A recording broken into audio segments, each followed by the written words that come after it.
Hanno conosciuto Venezia, si sono recati in visita al Museo del Vetro e una remiera. Tutti hanno visto per la prima volta il mare. Per i 23 bambini e ragazzi bielorussi ospiti al centro Francesco Morosini al Lido di Venezia, questo è stato possibile grazie al progetto di accoglienza per famiglie di prigionieri politici bielorussi promosso da Yulia Junkno, attivista dell'associazione Supolka Bielorussi in Italia, e da Iskos Toscana, un'iniziativa che ha trovato la collaborazione e il sostegno di CISL Veneto, impegnatasi da subito per la sua realizzazione concreta e che è stata presentata proprio nella giornata nazionale della memoria e dell'accoglienza. Sono attivista bielorussa, mi sono trasferita in Italia 2 mesi fa, ho chiesto l'asilo politico qui in Toscana.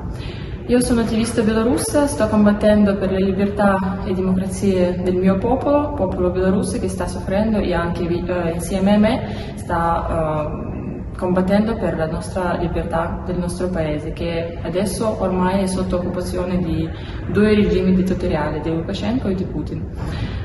Io oggi vorrei presentare un progetto importante per i bambini dei prigionieri politici. Vicino a me è la moglie di prigioniero politico che adesso si trova in carcere. Questo progetto è molto importante e io sono molto grata a CISL Veneto e a tutte le strutture della CISL che stanno partecipando nella nostra raccolta anche, che facciamo per sviluppare e per realizzare ancora questo progetto.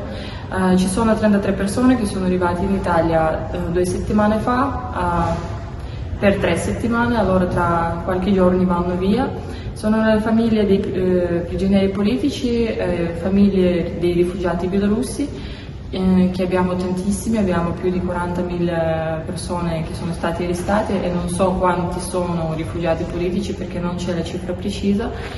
E io ho fatto questo progetto per aiutare i bielorussi che non hanno aiuto da nessuna parte, e allora noi con Veneto e con le altre regioni che hanno partecipato abbiamo realizzato alla fine questa importante iniziativa.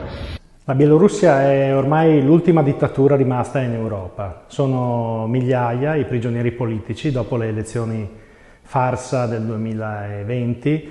Sono centinaia di migliaia coloro che sono dovuti scappare dalla loro terra e sono esuli nel resto d'Europa. Per questo noi stiamo appoggiando la lotta dei democratici bielorussi per ottenere anche nel loro paese la democrazia come la maggioranza del popolo bielorusso chiede. E per questo abbiamo voluto promuovere questo progetto di ospitalità per una ventina di bambini, 22 sono i bambini figli o fratelli di prigionieri politici che sono a Venezia al Lido per 3 settimane insieme con i loro genitori. È un atto di solidarietà concreta per ragazzini che vanno dai 2 ai 15 anni, che hanno vissuto perquisizioni in casa, che hanno visto i loro genitori portati via dalla polizia e che vivono una situazione ancora molto molto difficile. Ci sembra doveroso dare una mano a questo popolo che vuole emanciparsi e raggiungere la libertà.